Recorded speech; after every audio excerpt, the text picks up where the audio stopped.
come vedete siamo a Merano Wine Festival, benvenuti da Mimovita a questa nuova puntata di Green Telling. Come vedete con me c'è Daniele Salvagno, il patron dell'olio Redoro, vediamo così, gli chiediamo subito cosa c'entra l'olio col vino. Perché l'olio sta sopra di tutto e dove c'è cultura del vino e del cibo ci deve stare anche l'olio di qualità.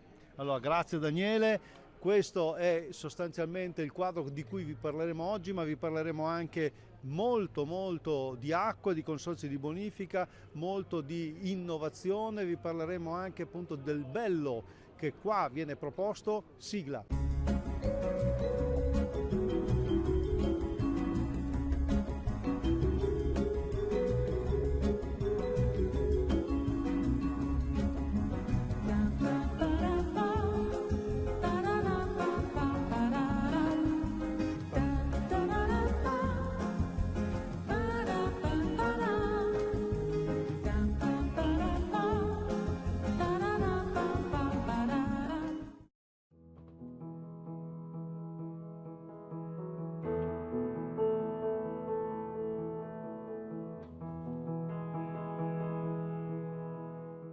Abbiamo quindi detto di essere qui a Merano Wine Festival. In questo momento siamo al Cursal, come posso dire, il posto dove è la Santa Santorum del vino, vero? Proprio così. Allora, come va quest'anno? È una celebrazione del vino. Qui adesso ci troviamo in una sala che è quella georgiana e stiamo mettendo in scena dei vini georgiani che sono veramente unici. Dall'altra parte abbiamo l'Italia, abbiamo il Brasile, abbiamo la Moldavia, abbiamo l'Albania, insomma c'è veramente uno spettro ampio, è veramente un mondo tutto da conoscere. E poi abbiamo la parte del food, tutta la parte dei prodotti tipici, insomma è un evento che ha avuto un grandissimo successo perché è una referenza non solo come evento ma soprattutto come i prodotti selezionati. Abbiamo parlato del vino georgiano, ricordiamo ai telespettatori che probabilmente il vino è nato in Georgia. 8000 anni fa c'è la referenza che il vino è nato in Georgia, ha le sue origini in Georgia e queste le mettiamo in scena a Merano perché Merano è un posto proprio per vivere la storia, vivere la qualità e vivere e guardare verso il futuro. E allora forse, restando in questa logica, la prima vite in Italia è stata piantata in Calabria. Parliamo di 2500 anni di storia, quando i greci hanno iniziato a colonizzare proprio le aree mediterranee, in particolare 5 regioni, parliamo della Puglia, parliamo della Basilicata, parliamo della Campania, parliamo della Calabria e parliamo della Sicilia.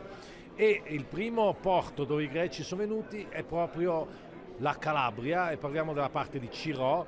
E cosa hanno fatto i greci? Chiaramente hanno già trovato una viticoltura etrusca, antica sulla penisola, però hanno portato proprio i vitigni della Grecia, vitigni che poi hanno visto il loro viaggio proveniente dal Caucaso, quindi dalla Georgia, e scientificamente sembra dimostrato che per esempio vitigni come il Sangiovese hanno fatto questo passaggio, sono passati dalla Calabria per poi essere piantati in Toscana come tanti altri vitigni.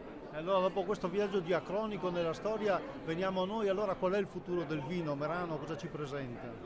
Beh, il futuro del vino sicuramente è questa evoluzione che io sto vedendo già da oltre 34 anni, che il vino ovviamente entra in una fase di più leggerezza, più raffinatezza, più eleganza, più finezza, più equilibrio. Continueremo il nostro viaggio qui al Merano Wine Festival. Nel frattempo linea Luca Belotti per il suo sottolineato. Vai.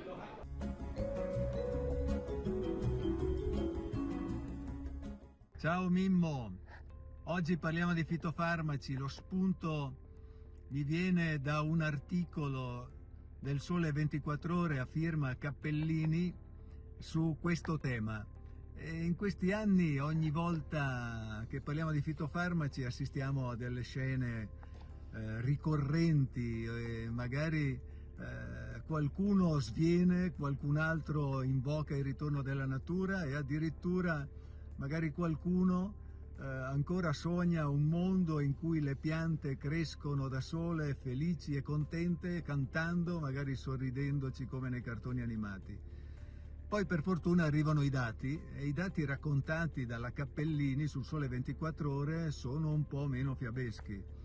L'Italia ha ridotto sì l'uso dei fitofarmaci del 17% in 3 anni, e 1 ettaro su 5 biologico. fantastico, direbbe qualcuno, gli agricoltori sono tutti diventati ecologisti? Ma magari, la verità è che molti riducono i mezzi tecnici perché non possono più permetterseli. Altro che Greta, qui è il conto corrente che fa la rivoluzione verde. E mentre i nostri agricoltori fanno miracoli per sopravvivere, a Bruxelles qualcuno ha pensato bene di proporre un taglio addirittura del 62% dei pesticidi, 62%.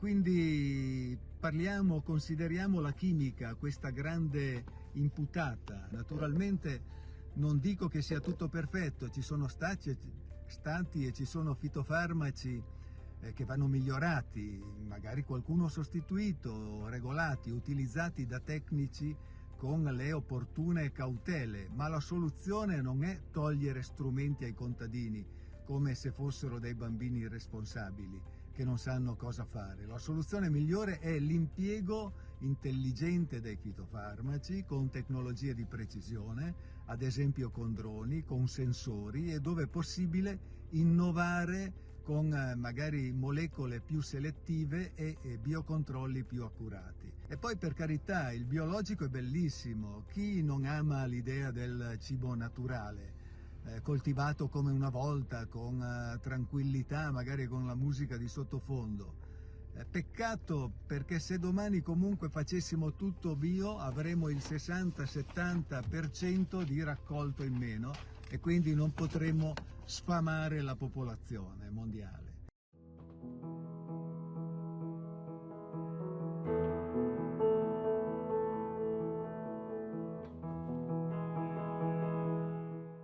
Grazie Luca Bellotti, noi come vi abbiamo detto siamo a Merano, al Merano Wine Festival, ormai da anni la Calabria ha proprio il primo stand all'entrata perché, come posso dire, è l'invitato speciale. Sì, anche perché siamo stati una delle prime regioni ad avere l'onore di avere il Merano a Cirò, quindi questa fa parte della strategia di valorizzazione sì dei vini, ma soprattutto del territorio e dell'enogastronomia. Ma presentiamolo, questo territorio, questa enogastronomia.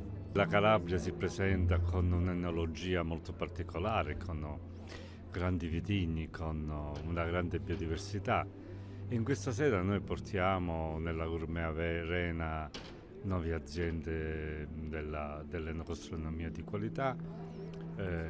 Qui abbiamo 2 banchi d'assaggio che rappresentano il territorio e poi finiamo con un abbinamento con una chef di particolare valore, Federica Telieto, che ci racconta attraverso la cucina il territorio e tutte le attività che noi realizziamo. Quindi parliamo della nostra visione a 360 gradi della Calabria.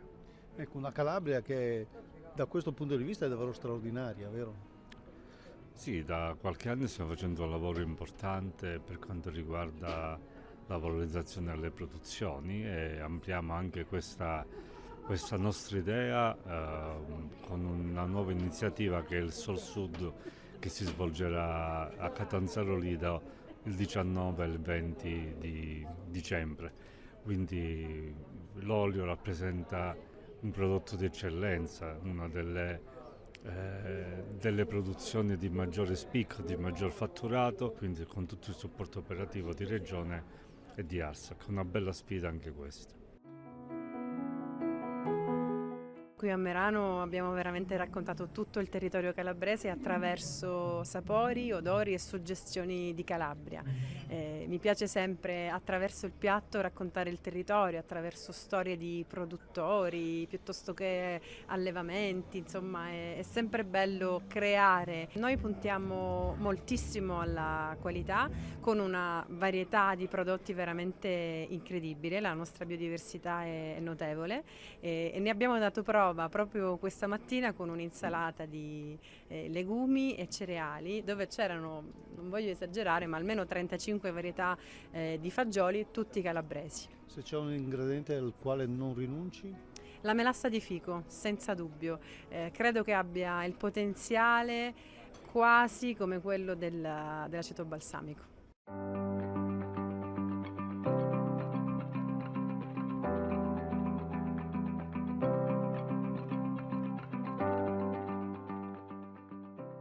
La tecnologia e specialmente l'intelligenza artificiale ci interrogano molto per il nostro futuro, ma in alcuni casi certamente vengono in aiuto della nostra realtà.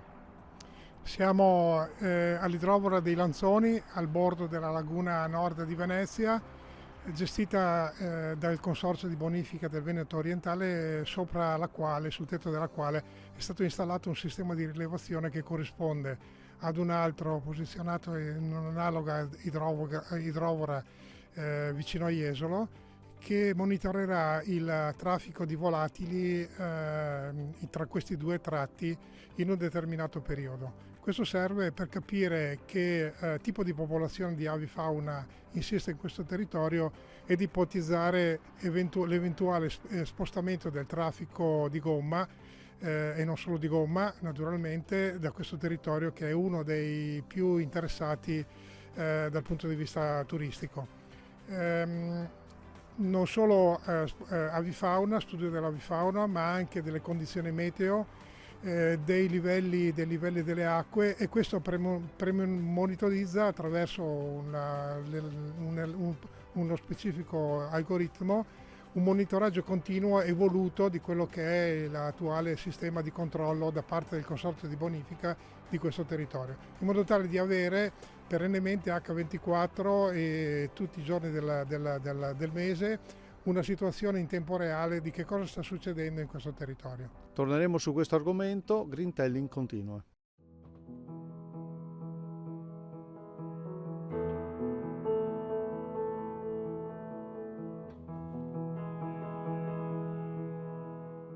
Qui a Merano Wine Festival 2025 siamo al Cursal, in una sala superiore dove troviamo veramente tanta gente come in tutto il festival, però qui c'è Franco Adami, grande produttore di Conegliano Valdobbiadene Prosecco Superiore di OCG, al quale chiediamo subito, ma a Colbertaldo, quindi dove tu hai le vigne, ovviamente è un posto baciato da Dio. Beh, guardate, Colbertaldo è una piccola frazione nel comune di Vidor, dove i vigneti sono particolarmente pendenti. È una zona baciata dalla fortuna, se vogliamo dire così, da un punto di vista qualitativo. Noi a Colbertaldo infatti produciamo il nostro vino più storico, il vigneto Giardino, che è un cru che produciamo da 100 anni. Tu sei oggi particolarmente contento perché avete preso su 4 vini 4 medaglie d'oro. Ne siamo onorati dopo tanti e tanti anni. Ricordo che Adami è stata la prima azienda di Conegliano Valdobbiadene a partecipare al Wine Festival, su scelta loro dopo attente degustazioni. E oggi avere 4 vini con 4 premi è una grande soddisfazione. E nel futuro? E nel futuro noi punteremo, per quanto riguarda il Merano Wine Festival, anche ad ottenere il massimo punteggio che loro hanno, che è il Platinum, cioè che è dato alle aziende che hanno una qualità intrinseca molto elevata e che possa essere rapportata a tutti i vini presenti e non solo alla singola zona. Cioè quando un vino è grande anche se confrontato con un rosso, con un bianco, con un altro metodo e con un'altra provenienza, la qualità intrinseca molto elevata ci può portare a quel premio. Io mi auguro di poterlo raggiungere, ma non è mica facile. Complimenti a Franco Adami, Greentelling continua.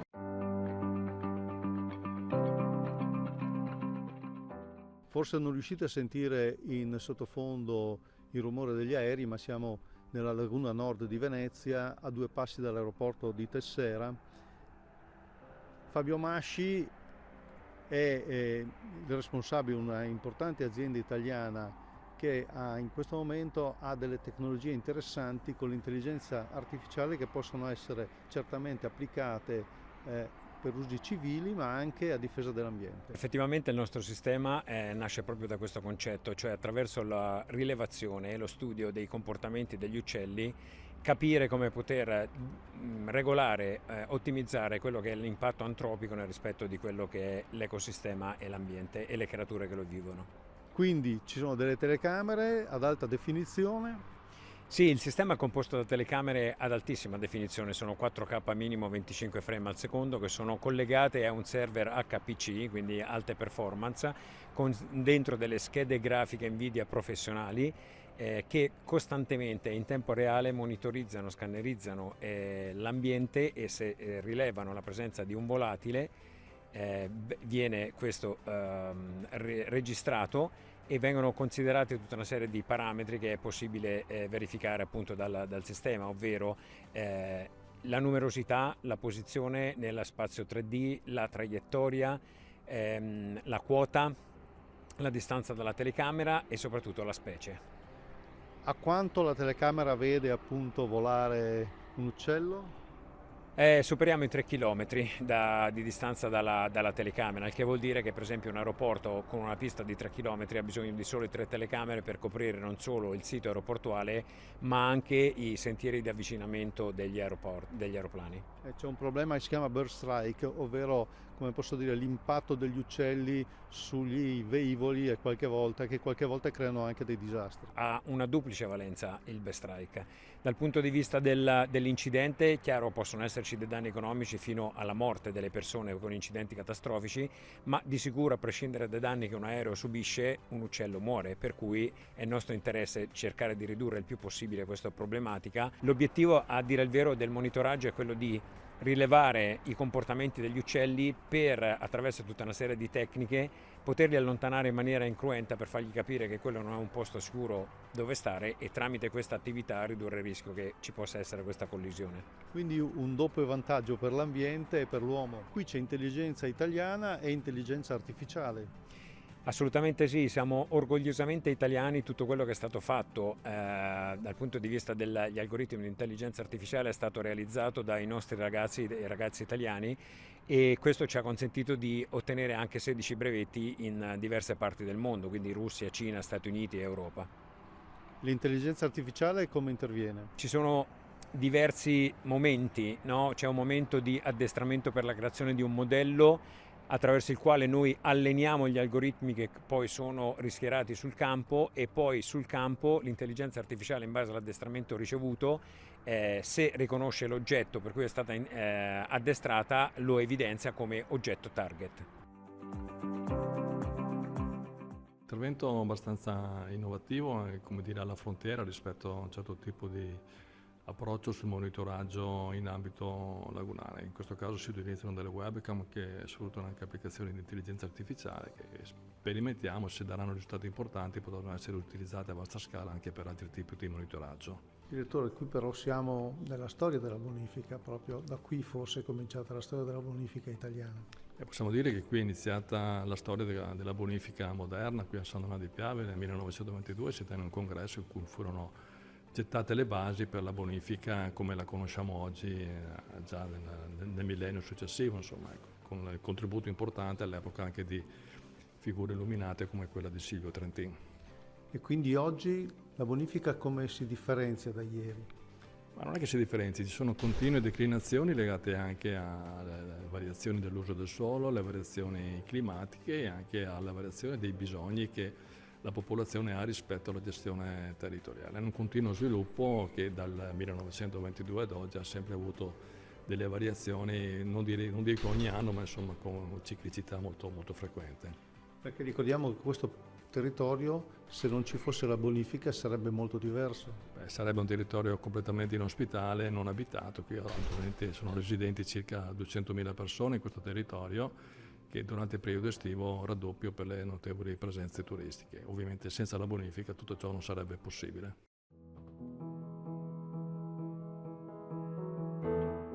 Il Merano Wine Festival 2025 qui al Cursal, dove ci sono i medagliati, e tra i medagliati troviamo, e non potevamo non trovare, Ippolito 1845, ovvero Paolo Ippolito. Che medaglia avete preso? 2 oro e 2 bollini rossi con i nostri vini premium, vini più importanti dell'azienda, più rappresentativi del nostro territorio, un territorio che in questi anni sta facendo parlare, molto in fermento grazie a un movimento positivo che sta attraversando la Calabria enoica, e qua in selezione abbiamo il nostro Gaglioppo e il nostro Pecorello. Gaglioppo Vitigno Principe declinato su 3 vini, quindi hanno premiato i Colli del Mancuso, il 160 e il Ripe del Falco. 3 interpretazioni differenti, il Ripe del Falco e Colli del Mancuso parliamo della Cirò DOC Rosso Classico Superiore Riserva nelle annate del 22 e del 18, e il 160 anni invece è una nostra interpretazione di Gaglioppo che ha riscosso tanto successo in questi anni, un vino creato 20 anni fa per i 160 anni dell'azienda, che quest'anno tra le altre cose ne compie 180, quindi anziani in questo. E poi il pecorello. E poi il pecorello con bianco. È il nostro bianco, un vitigno a cui teniamo particolarmente in quanto siamo stati i primi 15 anni fa a inserirlo sul mercato. E ricordiamo anche che il Cirò può essere anche vinificato in bianco. Assolutamente, poi è un'annata speciale quest'anno con il riconoscimento al nostro Cirò bianco DOC Mare Chiaro, oltre 3 bicchieri, miglior vino d'Italia secondo il Gambero Rosso con il rapporto qualità-prezzo. Non scordiamoci poi i nostri rosati, che sicuramente sono dei vini che ci rappresentano molto e sui quali noi calabresi siamo molto attenti e bravi nel produrli e realizzarli. Grazie Paolo Ippolito, complimenti alla Calabria. E Grintelling continua.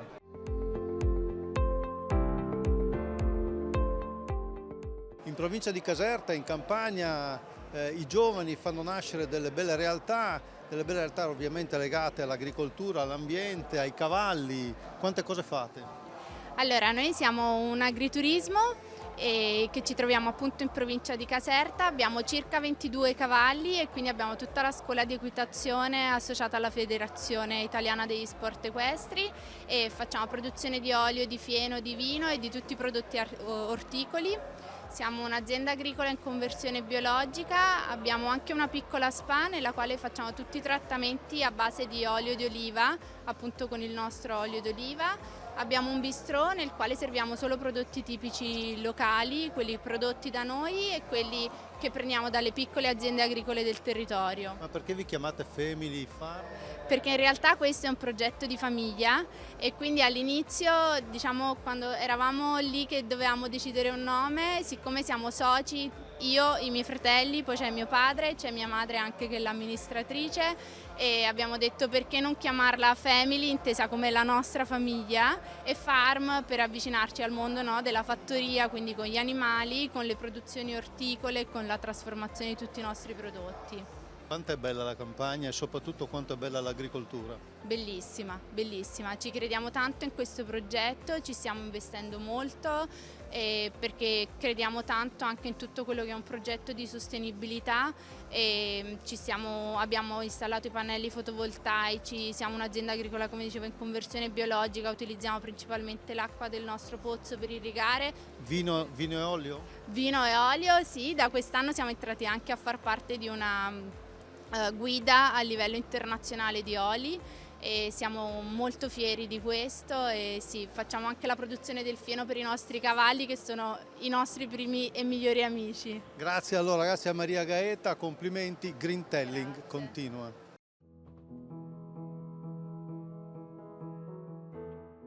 Merano Wine Festival, qua sempre al Cursal dove ci sono le aziende che presentano le loro belle realtà e soprattutto presentano le loro medaglie, vero? Sì, quest'anno siamo felici perché abbiamo vinto parecchi riconoscimenti sia con Borgo Conventi nel Collio, con il nostro Luna di Ponca che è la Cru che produciamo base friulano con aggiunta di Malvasia e Chardonnay e poi anche con i vini della zona del Prosecco, in particolare la Rivetta che si trova a Valdobbiadene, proprio nella collina del Cartizze dove produciamo questo Cartizze che ci danno molte soddisfazioni da 15 anni e quindi abbiamo preso una medaglia d'oro anche con quello. Il Collio in Friuli Venezia Giulia, zona incredibile per i vini bianchi e ovviamente la collina del Cartizze. Sicuramente in Collio ci teniamo tantissimo perché è un'azienda che abbiamo acquisito nel 2019. Borgo Conventi è un'azienda storica datata 1975.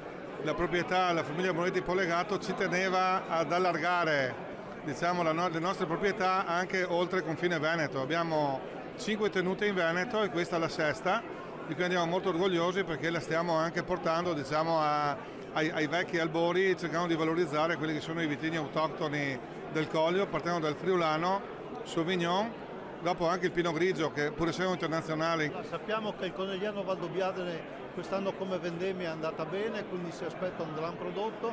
Invece sul Coglio come è andata la vendemmia? I vini in questo momento stanno dormendo, si stanno preparando? Allora sì, è vero, il Conegliano Valdobbiadene è andata bene, cerchiamo di crescere sempre di più a livello di denominazione. In Coglio abbiamo avuto una buona vendemmia come lo scorso anno, l'impegno è quello di cercare di valorizzare ulteriormente i vini che vengono prodotti e soprattutto un territorio unico.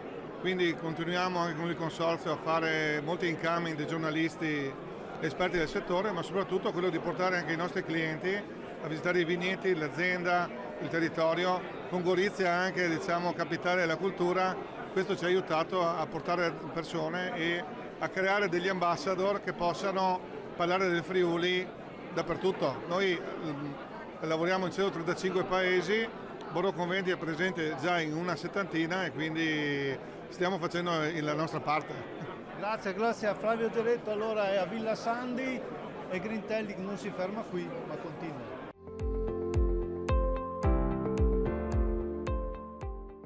La bonifica nel Veneto e comunque in tutta Italia ha lasciato un segno importante perché ha cambiato il territorio ma ha cambiato anche la ricchezza delle popolazioni e anche il loro stile di vita. Lo chiediamo al professor Vincenzo Bixio che ha appena pubblicato questo importante libro su bonifica e irrigazione. Certamente la bonifica ha operato un cambiamento notevole per quanto riguarda, diciamo, la prosperità, l'assetto del territorio del Veneto. La bonifica cosa ha fatto? La bonifica ha proceduto innanzitutto con lo studio di mezzi, di strumenti che servissero ad allontanare le acque in eccesso dal territorio. Per cui gran parte del territorio veneto che non era coltivabile è diventato coltivabile. Quindi c'è anche una sapienza, c'è anche, come posso dire, una tecnologia che è emersa da questa tradizione. La principale applicazione probabilmente che si può citare è quella della invenzione delle cosiddette macchine idrovore. Si è potuto con queste macchine procedere successivamente al prosciugamento di vaste estensioni di terreno. In questo processo sono intervenuti alcuni elementi fondamentali che sono stati l'Università di Padova, noi citiamo in particolare il professor Bucchia che ha collaborato notevolmente alla invenzione, alla messa a punto delle pompe idrovore, le pompe cosiddette centrifughe. Poi c'è stato un ceto produttivo molto efficace di operatori meccanici che ad Adria hanno dato luogo con Zangirolami ad un'officina addirittura con 300 dipendenti e poi c'è stato un apporto notevole da parte di una struttura, la struttura della bonifica. Che Italia avremmo senza le idrovore, senza la bonifica, senza i consorzi di bonifica? Avremmo un'Italia molto molto più povera, con terreni sicuramente ingestibili. Poi già adesso noi ci lamentiamo degli allagamenti che abbiamo, ma gli allagamenti sono notevolmente contenuti dalle opere di bonifica che ci sono e senza questi impianti la situazione sarebbe senz'altro molto disastrosa.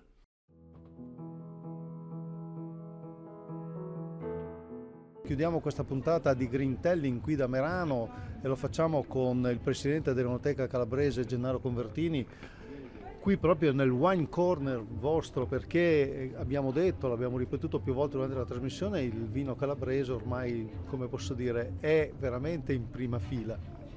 Sì, qui a Merano diciamo che riscontriamo sempre un buon successo perché si è creata anche questa partnership con il Merano Wine Festival, avendo fatto un'edizione in Calabria e siamo pronti per la seconda edizione quest'anno dal 6 all'8 giugno a Cirò e diciamo che abbiamo un palcoscenico privilegiato. Tutti i partecipanti al Merano Wine Festival passano qui da noi perché è una zona molto animata, assaggiano i nostri vini e c'è sempre, come dire, una espressione di stupore che riscontriamo perché molti non conoscevano i vini calabresi, non conoscevano questa grande biodiversità che caratterizza la nostra terra e quindi diciamo che si soffermano, molti appassionati che popolano questo festival, si soffermano ad approfondire con i nostri sommelier la conoscenza dei vini calabresi. Ecco, cosa è successo ai vini calabresi? Voglio dire, come mai in questi 15 anni c'è stata veramente un'esplosione Cioè avete imparato a farli, i vitigni sono stati riscoperti, com'è?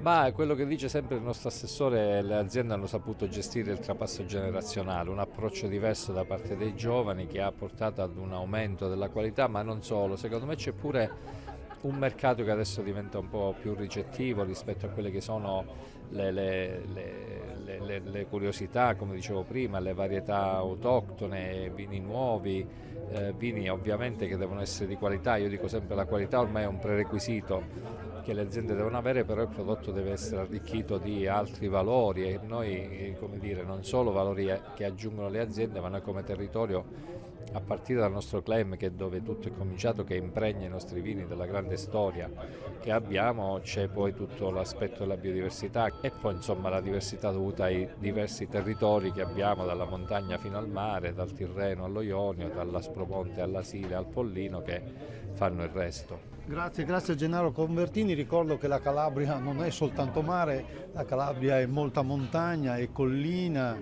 è mare certamente, agricoltura e molto altro. Allora grazie, terminiamo qui la puntata di Green Telling. Mimmo Vito vi saluta, l'appuntamento è a fra 7 giorni, arrivederci a tutti.